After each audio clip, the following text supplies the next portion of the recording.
The Wizard of Oz, Book 2, The Land of Oz. It starts with an author's note. After the publication of The Wonderful Wizard of Oz, I began to receive letters from children telling me of their pleasure in reading the story and asking me to write something more about the Scarecrow and the Tin Woodsman. And first, I considered these little letters, frank and earnest though they were, in the light of pretty compliments. But the letters continued to come during the succeeding months, and even years. Finally, I promised one little girl, who made a long journey to see me and for her request, and she was a Dorothy, by the way, that when 1,000 little girls had written me 1,000 little letters asking me for another story of the Scarecrow and the Tin Man, I would write the book. Either little Dorothy was a fairy in disguise and waved her magic wand, or the success of the stage production of The Wizard of Oz made new friends for the story. For the 1,000 letters reached their destination long since, and many more have followed them. And now, although pleading guilty to a long delay, I have kept my promise in this book. L. Frank Baum, Chicago, June 1904. To the excellent good fellows and eminent comedians David C. Montgomery and Fred A. Stone, whose clever presentations of the Tin Woodman and the Scarecrow have delighted thousands of children throughout the land, this book is gratefully dedicated by the author. Chapter 1. Tip manufactures a Pumpkinhead. In the county of the Gillikins, which is at the north of the Land of Oz, lived a youth named Tip.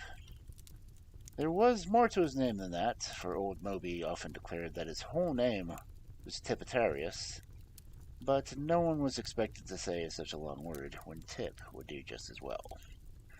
This boy remembered nothing of his parents, for he had been brought when quite young to be repaired by the old woman known as Moby, whose reputation, I am sorry to say, was none of the best.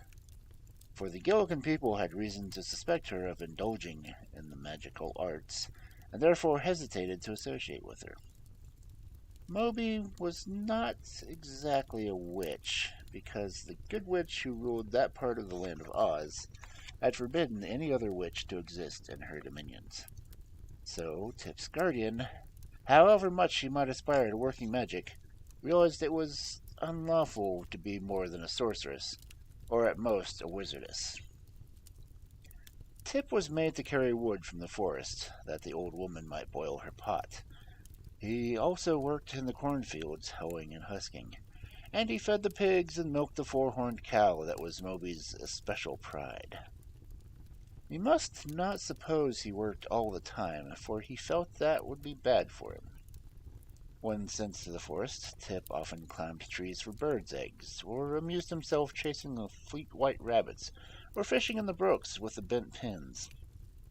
Then he would hastily gather his armful of wood and carry it home.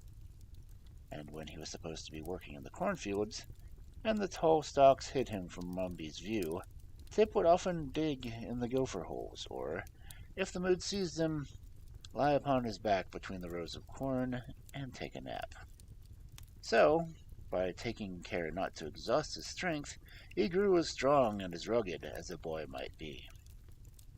Moby's curious magic often frightened her neighbors, and they treated her shyly, yet respectfully because of her weird powers. But Tip frankly hated her, and took no pains to hide his feelings. Indeed, he sometimes showed less respect for the old woman than he should have done, considering she was his guardian.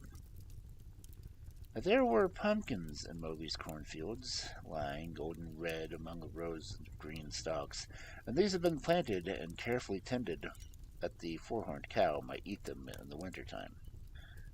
But one day, after the corn had all been cut and stacked, and Tip was carrying a pumpkin to the stable, he took a notion to make a jack-lantern and try to give the old woman a fright with it. So he selected a fine, big pumpkin, one with lustrous orange-red color, and began carving it. With the point of a knife, he made 2 round eyes, a 3-cornered nose, and a mouth shaped like a new moon. The face, when completed, could not have been considered strictly beautiful, but it wore a smile so big and broad, and was so jolly an expression that even Tip laughed as he looked admiringly at his work. The child had no playmates, so he did not know that boys often dig out the insides of a pumpkin jack. And in the space, thus he put a lighted candle to render the face more startling. But he conceived the idea of his own that promised to be quite as effective. He decided to manufacture a form of a man, who would wear the pumpkin head and stand it in the place of where old Moby would meet it face to face. And then, Tip said to himself with a laugh, she'll squeal louder than a brown pig does when I pull her tail, and shiver with fright worse than I did last year when I had the ague. He had plenty of time to accomplish this task, for Moby had gone to a village to buy groceries, she said, and it was a journey of at least 2 days. So he took his axe to the forest and selected some stout, straight saplings, which he cut down and trimmed all of their twigs and leaves. From these he would make the arms and legs and feet of his man. For the body he stripped a sheet of thick bark from around a big tree, and with much labor fashioned it into a cylinder about the right size, pinning the edges together with wooden pegs. Then, whistling happy as he worked, he carefully jointed the limbs and fastened them to the body with pegs whittled into shape with his knife. By the time this feat had been accomplished, it began to grow dark, and Tip remembered he must milk the cow and feed the pigs. So he picked up his wooden man and carried it back to the house with him. During the evening, by the light of the fire in the kitchen, Tip carefully rounded all the edges and joints and smoothed the rough places in a neat and workmanlike manner. Then he stood the figure up against the wall and admired it. It seemed remarkably tall, even for a full-grown man, but that was a good point in a small boy's eyes, and Tip did not object at all to the size of his creation. Next morning, when he looked at his work again, Tip saw that he had forgotten to give the dummy a neck, by which means he might fasten the pumpkin to the body. So he went again to the forest, which was not far away, and chopped from a tree several pieces of wood with which to complete his work. When he returned, he fastened a crosspiece in the upper end of the body, making a hole through the center to hold the upright to the neck. The bit of wood which formed the neck was also sharpened at the upper end, and when all was ready, Tip placed on the pumpkin head, pressing it well down onto the neck, and found that it fitted very well. The head could be turned to one side or another, as he pleased, and the hinges of the arms and legs allowed him to place the dummy in any position he desired. "Now that," declared Tip proudly, "is really a very fine man, and it ought to frighten several screeches out of old Mombi. But it would use much more lifelike if it were properly dressed." To find clothing seemed no easy task, but Tip boldly ransacked the great chest in which Mombi kept all her keepsakes and treasures, and at the very bottom he discovered some purple trousers, a red shirt, and a pink vest which was dotted with white spots. These he carried away to his man and succeeded, although the garments did not fit very well, in dressing the creature in a jaunty fashion. Some knit stockings belonging to Mombi and a much-worn pair of his own shoes completed the man's apparel. And Tip was so delighted that he danced up and down and laughed aloud in boyish ecstasy. "I must give him a name," he cried. "So good a man thus must surely have a name, I believe." He added, after a moment's thought, "I believe I'll name the fellow Jack Pumpkinhead."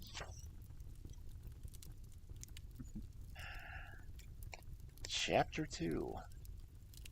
The Marvelous Powder of Life. After considering the matter carefully, Tip decided that the best place to locate Jack would be at the bend of the road, a little way from the house. So he started to carry the man there and found him heavy and rather awkward to handle. After dragging the creature a short distance, Tip stood him up on his feet, and by bending the joints in one leg and then those of the other, at the same time pushing from behind, the boy managed to induce Jack to walk to the bend in the road. It was not accomplished without a few tumbles, and Tip really worked harder than he ever had in the fields or the forest. But a love of mischief urged him on, and it pleased him to test the cleverness of his workmanship. "Jack's all right, and works fine," he said to himself, panting with the unusual exertion. But just then he discovered a man's left arm had fallen off in the journey. So he went back to find it, and afterward, by whittling a new and stouter pin for the shoulder joint, he repaired the injury so successfully that the arm was stronger than before.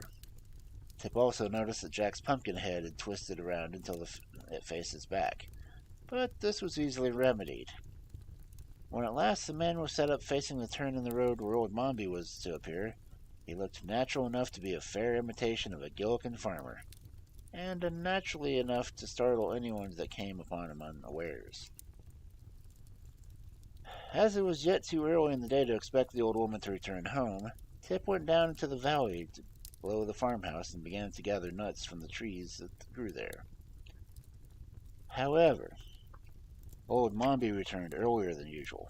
She had met the crooked wizard who resided in the lonely cave in the mountains, and had traded several important secrets of magic with him, having in this way secured 3 new recipes, 4 magical powders, and a selection of herbs and wonderful powder of potency. She hobbled home as fast as she could in order to test her new sorceries. So intent was Mombi on the treasure she had gained that when she turned the bend on the road and caught a glimpse of the man, she merely nodded and said, "Good evening, sir." But a moment later, noticing that the person did not move to reply, she cast a shrewd glance into his face and discovered his pumpkin head, elaborately carved by Tip's jackknife. "Heh," ejaculated Moby, giving a sort of grunt. "That rascally boy has been playing tricks again. Very good. Very good. I'll beat him black and blue for trying to scare me in this fashion."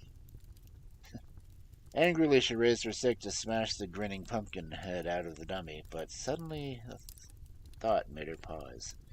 The uplifted stick, motionless in the air. "Why, here's a good chance to try my new powder," she said eagerly. "And then I can tell whether that crooked wizard was fairly traded secrets, or whether he fooled me as wickedly as I fooled him." So she set down her basket and began fumbling in it for one of the precious powders she had obtained. While Mombi was thus occupied, Tip strolled back with his pockets full of nuts and discovered the old woman standing beside his man, apparently not the least bit frightened by it. At first he was greatly disappointed, but the next moment he became curious to know what Mombi was going to do. So he hid behind a hedge where he could see without being seen, and prepared to watch. After some search, the woman drew from her basket an old pepper box. Upon the faded label of the wizard had written with lead pencil, "Powder of Life." "Ah, here it is," she cried joyfully. "And now let us see if it is potent. The stingy wizard didn't give me much of it, but I guess there's enough to 2 or 3 doses." Tip was much surprised when he overheard the speech. Then he saw old Mombi raise her arm and sprinkle the powder over the head of the pumpkin with Jack. She did this in the same way that one would pepper a baked potato. And the powder sifted through Jack's head and scattered over the red shirt and pink waistcoat, purple trousers that Tip had dressed him in. And a portion even fell upon the parched and worn shoes. Then, putting the pepper box back into the basket, Mombi lifted up her hand, and with her little finger pointed upward and said, "Hurrah!" Then she lifted her right hand with the thumb pointed upward and said, "Tia!" Then she lifted both hands with all the fingers and thumbs spread out and cried, "Fwah!" Jack Pumpkinhead stepped back a pace at this and said in a reproachful voice, Don't yell like that. Do you think I'm deaf? Old Mommy danced around him, frantic with delight. He lives, she screams. He lives, he lives.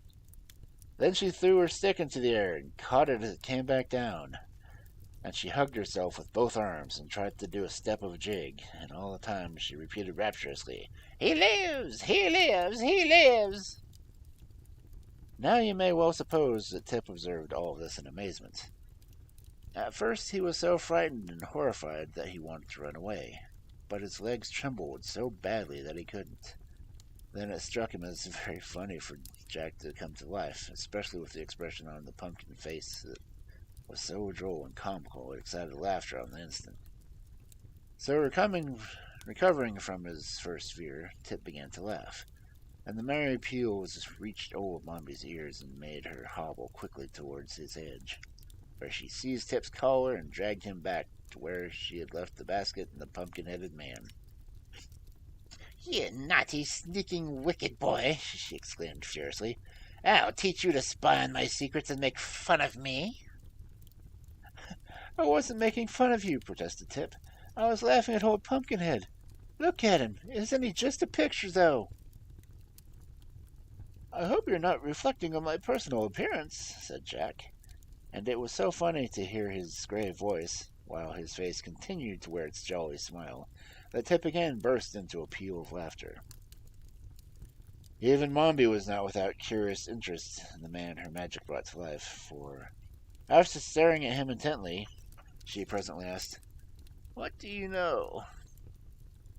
Well, that is hard to tell, replied Jack, for although I feel I know a tremendous lot, I'm not yet aware of how much there is in the world to find out about. It will take me a little time to discover whether I am very wise or very foolish. To be sure, said Mombi thoughtfully. But what are you going to do with him now that he's alive? Asked Tip wonderingly. I must think it over, answered Mombi. But we must get home at once, for it is growing dark. Help the Pumpkinhead to walk. Oh, never mind me, said Jack. I can walk as well as you can.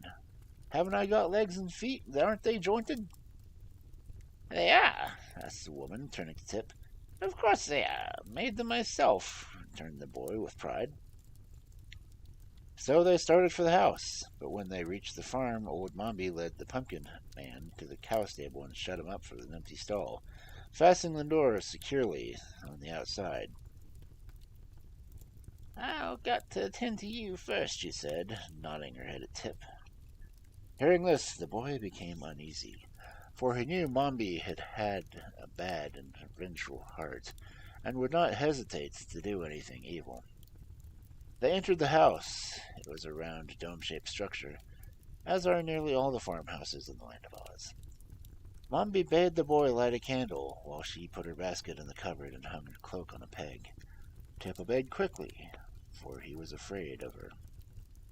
After the candle had been lighted, Mombi ordered him to build a fire in the hearth, and while Tip was thus engaged, the old woman ate her supper.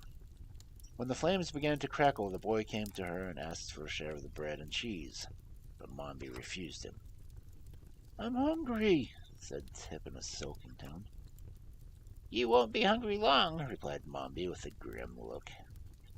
The boy didn't like this speech, for it sounded like a threat, but he happened to remember he had nuts in his pocket, so he cracked some of those and ate them while the woman rose, shook the crumbs out of her apron, and hung above the fire in a small black kettle.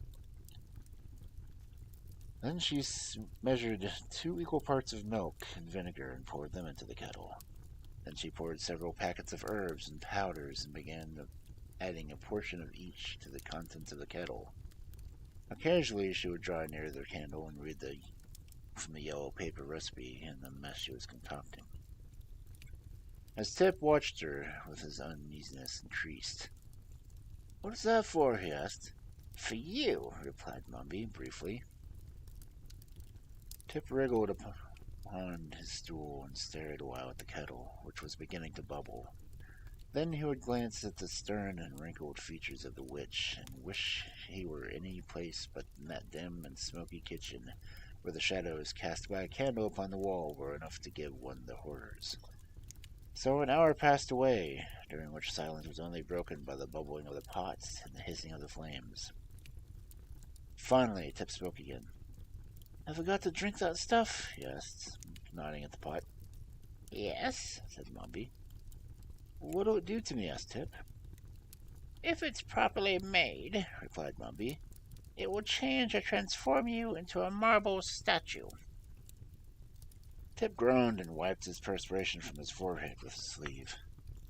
"I don't want to be a marble statue," he protested. "That doesn't matter. I want you to be one," said the old woman, looking at him severely. "What use will I be then?" asked Tip. "There won't be anyone to do your work for you." "I'll make the Pumpkinhead work for me," said Mombi. Again Tip groaned.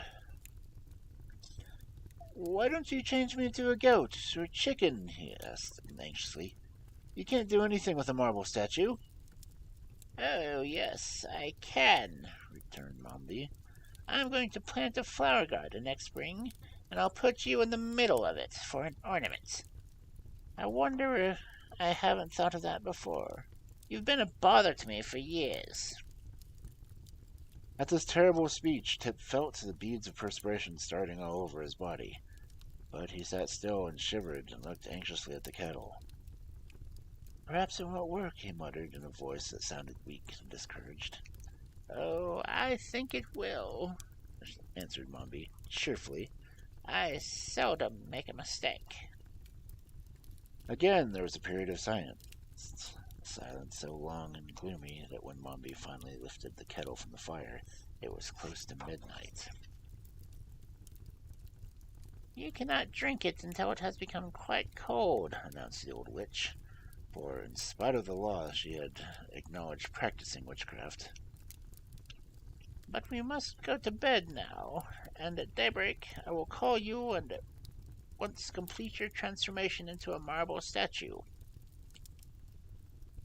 With this, she hobbled into a room, bearing the steaming kettle with her, and Tip heard her close and lock the door. The boy did not go to bed, as he had been commanded to do, but still sat glaring at the embers of the dying fire.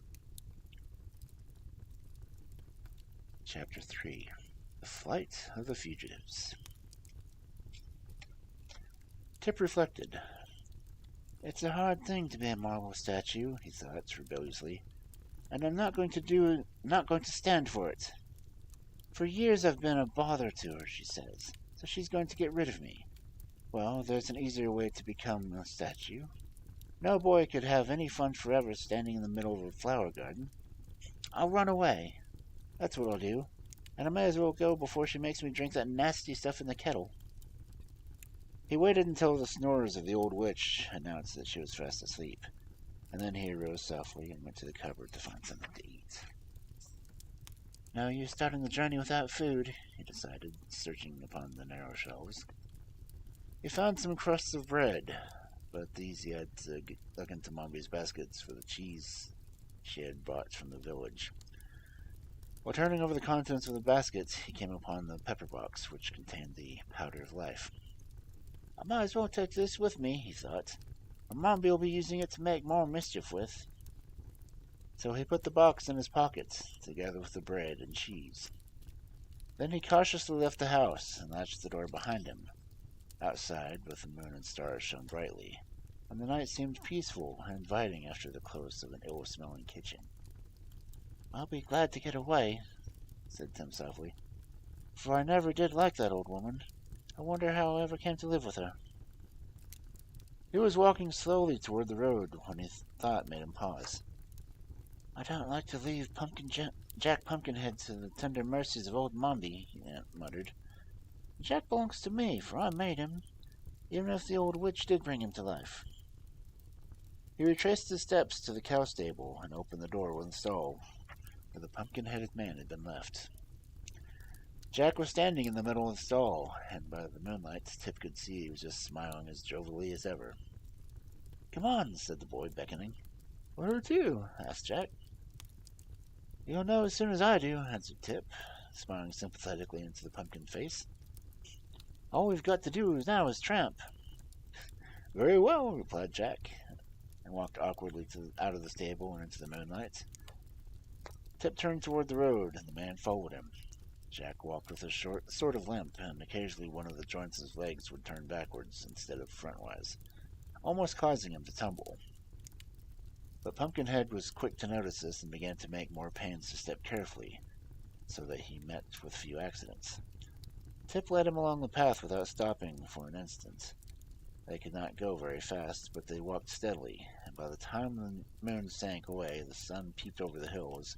They had already traveled a great distance, so that the boy had no reason to fear a pursuit from the old witch.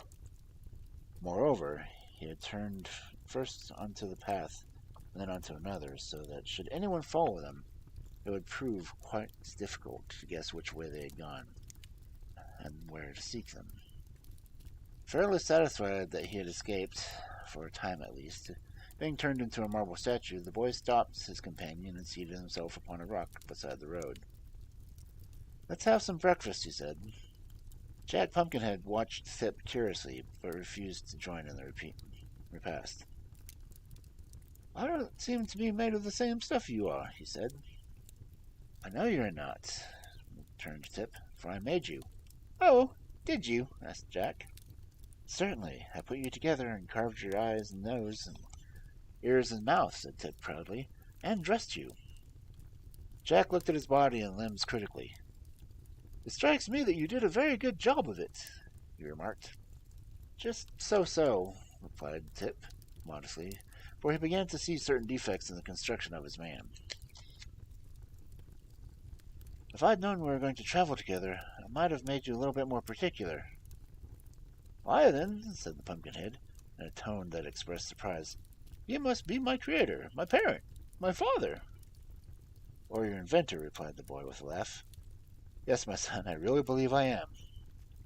"Then I owe you obedience," continued the man, "and you owe me support."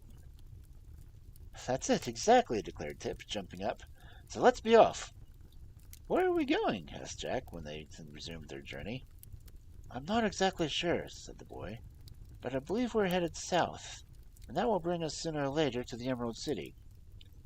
"What city is that?" inquired Pumpkinhead. "Why, it's the center of the land of Oz, and the biggest town in all the country. I've never been there myself, but I've heard all about its history. It was built by a mighty and wonderful wizard named Oz, and everything there is a green color, just as everything in the country of the Gillikins is a purple color." "Is everything here purple?" asked Jack.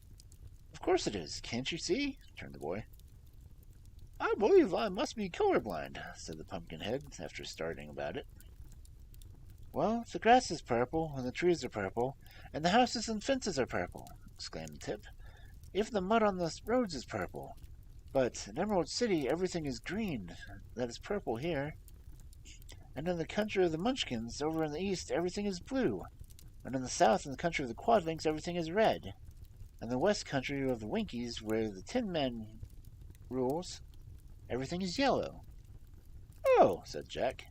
Then after a pause he asked, "Did you say a Tin Woodsman rules the Winkies?"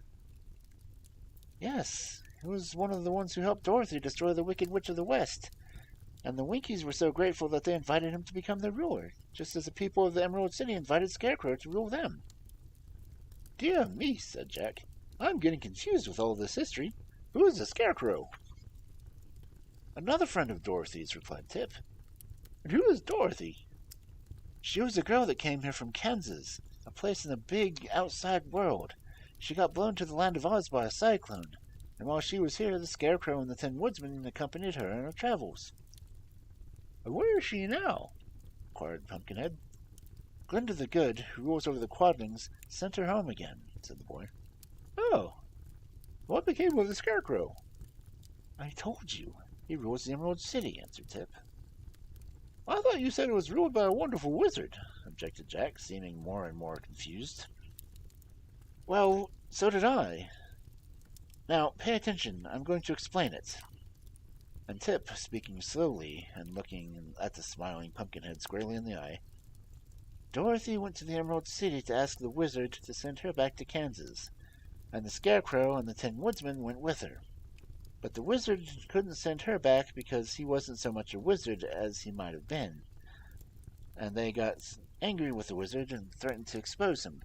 So the wizard made a big balloon and escaped in it, and no one has ever seen him since. Now that is an interesting history, said Jack, well pleased.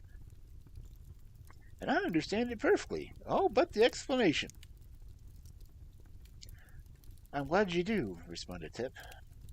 After the wizard was gone, the people of Emerald City made His Majesty the Scarecrow their king, and I have heard that he became a very popular ruler. Are we going to go see this queer king? Asked Jack with interest. I think we may as well, replied the boy, unless you have something better to do. Oh, no, dear father, said the Pumpkinhead. I am quite willing to go wherever you please.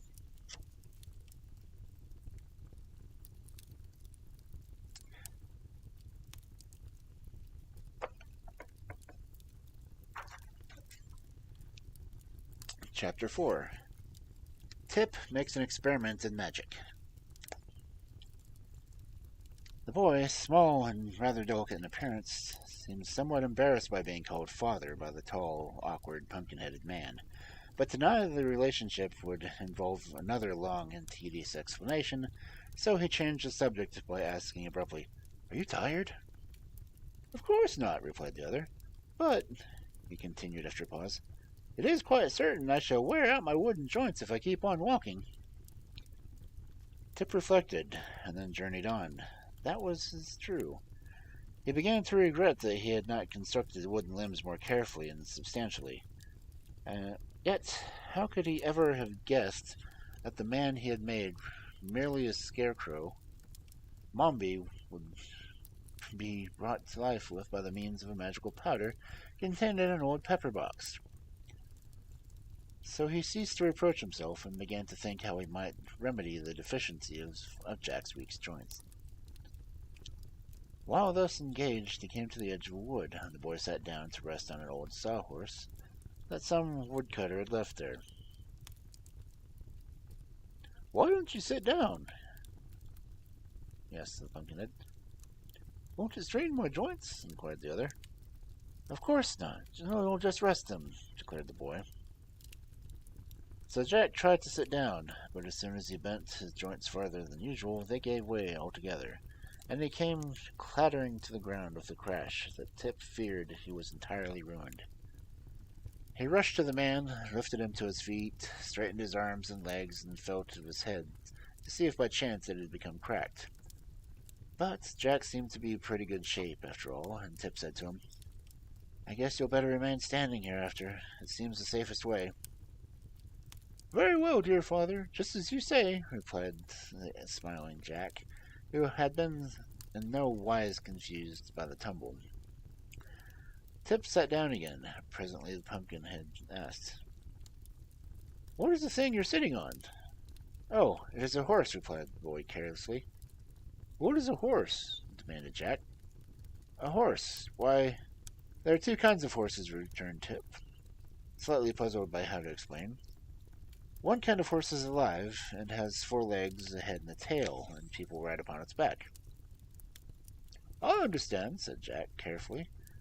That's the kind of horse you're sitting on now. No, it isn't, answered Tip promptly. Why not? That one has 4 legs, and a head, and a tail. Tip looked at the sawhorse more carefully, and found that Pumpkinhead was right. The body had been formed of a tree trunk, and the branch had been left sticking up at one end that looked very much like a tail. On the other end there were 2 big knots that resembled eyes, and a place had been chopped away that might have easily been mistaken for a horse's mouth. As for the legs, there were 4 straight limbs from trees and stuck fast to the body, being spread wide apart as the sawhorse would need to stand firmly when a log was laid across it to be sawed. This thing resembles a real horse more than I imagined, said Tip, trying to explain. But a real horse is alive and trots and prances and eats oats, while this is nothing more than a dead horse made of wood and used to saw logs upon. If it were alive, wouldn't it trot and prance and eat oats? Inquired the Pumpkinhead. It would trot and prance, perhaps, but it wouldn't eat oats, replied the boy, laughing at his idea. And of course, it can't ever be made alive because it's made of wood. So am I, answered the man. Tip looked at him in surprise. Why, you are, he exclaimed, and the magic powder that brought you to life is here in my pocket. He brought out the pepper box and eyed it cautiously. I wonder, he said musingly, if it would bring the sawhorse to life. If it would, returned Jack calmly, for nothing seemed to surprise him. I could ride on its back, and that would save my joints from the wearing out. I'll try it, cried the boy, jumping up. But I wonder if I can remember the words old Mombi said, and the way that she held her hands up. He had thought it over for a minute, and he had watched carefully from the hedge every motion of the old witch, listening to her words. He believed he could repeat exactly what she had said and done. So he began sprinkling the powder over the sawhorse, and both legs. Then he lifted his hand upward with a little finger pointing upward and said, Hurrah! What does that mean, dear father? Asked Jack curiously. I don't know, answered Tip. Then he lifted his right hand and the thumb pointing upward and said, Sah! What's that, dear father? Inquired Jack. It means you need to keep quiet, replied the boy, provoked that being interrupted was so important a moment. How fast I am learning, replied the Pumpkinhead, with his eternal smile. Tip now lifted both hands above his head, with all fingers and thumbs spread out, and cried out in a loud voice, Fwah! Immediately the sawhorse moved, stretched its legs, and yawned its chopped open mouth, shook a few grains from powder from its back. The rest of the powder seemed to vanish into the wood. Good, cried Jack, while the boy looked on in astonishment. You're a very clever sorcerer, dear father.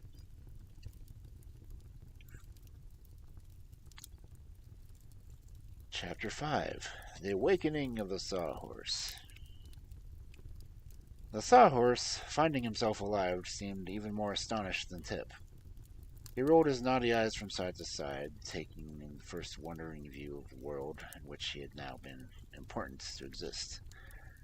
Then he tried to look at himself, but he had, indeed, no neck to turn, so that to endeavor to see his body he kept circling about and about, without catching even a glimpse of it.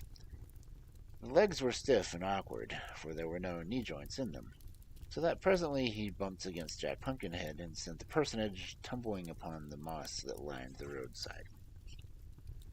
Tip became alarmed at the incident, as well as the persistence of the sawhorse, while prancing around in a circle, he called out, Whoa, whoa there!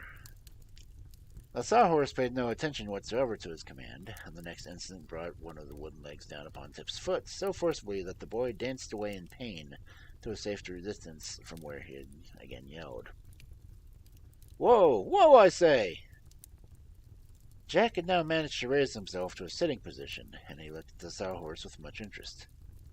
I don't believe the animal can hear you, he remarked. I shout loud enough, don't I? Answered Tip, angrily. Yes, but the horse has no ears, said the smiling Pumpkinhead. Sure enough, exclaimed Tip, noting the fact for the first time. How then am I going to stop him? But at that instant the sawhorse stopped himself, having concluded it was impossible to see his own body. He saw Tip, however, and came close to the boy to observe him more carefully. It was really comical to see the creature walk, for its legs moved on its right side together and those on the left side together, as a pacing horse does, and that made its body rock sideways, like its cradle. Tip patted it on its head and said, good boy, in a coaxing tone, and saw the sawhorse pranced away to examine its bulging eyes in the form of Jack Pumpkinhead. I must find a halter for him, said Tip, and having made a search of the pocket, produced a strong roll of cord. Unwinding this, he approached the sawhorse and tied the cord around its neck, afterward fastening the other into a large tree. The sawhorse, not understanding the action, stepped backward and snapped the string easily, but it made no attempt to run away. He's stronger than I thought, said the boy, and rather obstinate, too. Why don't you make him some ears? Asked Jack. Then you can tell him what to do. That's a splendid idea, said Tip. How did you happen to think of it? Why, I didn't think of it, answered the Pumpkinhead. I didn't need to. It's the simplest and easiest thing to do. Tip got out his knife and fashioned some ears out of the bark of a small tree. I mustn't make them too big, he said, as he whittled, or a horse would become a donkey. How is that? Inquired Jack from the roadside. Why, a horse has bigger ears than a man, and a donkey has big ears than a horse, explained Tip. Then if my ears were longer, I could be a horse? Asked Jack. My friends, Tip gravely, you'll never be anything but a pumpkinhead, no matter how big your ears are. Oh, returned Jack, nodding. I think I understand. If you do, you're a wonder, remarked the boy. But there's no harm in thinking you understand. I guess these ears are ready now. Will you hold the horse while I stick them on? Certainly, if you'll help me up, said Jack.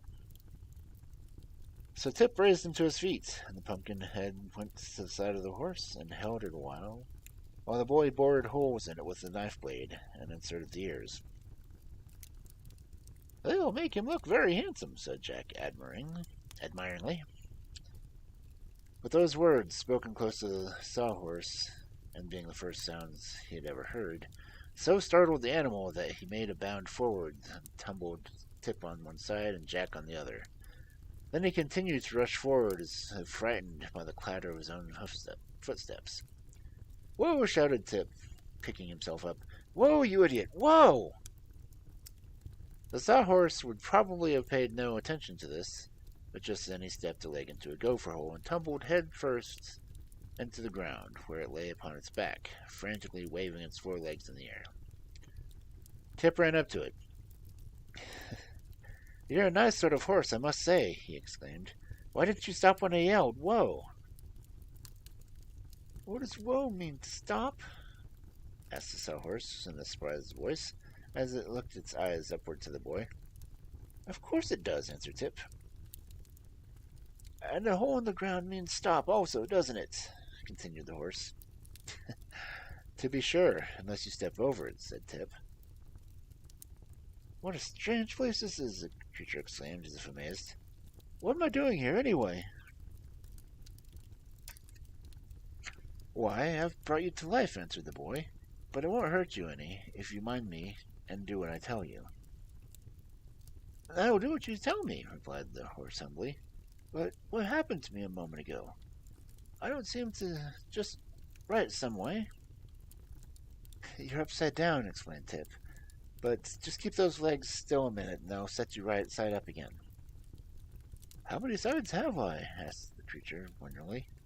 Several, said Tip briefly, but do keep those legs still. The sawhorse now became quiet and held its legs rigid, so that Tip, after several efforts, was able to roll him over and set him upright. I seem to be right now, said the queer animal with a sigh. One of your ears is broken, Tip announced, after a careful examination. I'll have to make a new one. Then he led the sawhorse back to where Jack was vainly struggling to regain his feet, and after assisting the Pumpkinhead to stand upright, Tip whittled out a new ear and fastened it to the horse's head. Now, he said, addressing the seed, pay attention to what I'm going to tell you. Whoa means to stop. Get up means to walk forward. Trot means to go as fast as you can. Understand? I believe so, returned the horse. Very good. We're all going to this journey to the Emerald City to see His Majesty the Scarecrow. And Jack Pumpkinhead is going to ride on your back, so he won't wear out his joints. I don't mind, said the sawhorse. Anything that suits you suits me. Then Tip assisted Jack to get upon the horse. Hold on tight, he cautioned, or you may fall off and crack your pumpkin head. That would be horrible, said Jack, with a shudder. What shall I hold on to? Why, hold on to his ears, replied Tip after a moment's hesitation. Don't do that, remonstrated the sawhorse, but then I won't hear. That seemed reasonable, so Tip tried to think of something else. I'll fix it, he said. At length he went into the wood and cut a short length of limb from a stout young tree. One end of it he sharpened to a point, then he dug a hole in the back of the sawhorse, just behind its head. Next he brought a piece of rock from the road and hammered the post firmly into the animal's back. Stop! Stop! Shouted the horse. You're jarring me terribly. Does it hurt? Asked the boy. Not exactly hurt, answered the animal, but it makes it quite nervous to be jarred. Well, it's all over now, said Tip encouragingly. Now, Jack, be sure to hold fast to this post, and then you can't fall off or get smashed. So Jack held on tight, and Tip said to the horse, Get up! The obedient creature at once walked forward, rocking from side to side as he raised his feet from the ground. Tip walked beside the sawhorse, quite content with the addition to the party. Presently he began to whistle. What does that sound mean? Answered the horse. Don't pay attention to it, said Tip. I'm just whistling, and that only means I'm pretty well satisfied. I'd whistle myself if I could push my lips together, remarked Jack. I fear, dear father, that in some respects I sadly am fighting.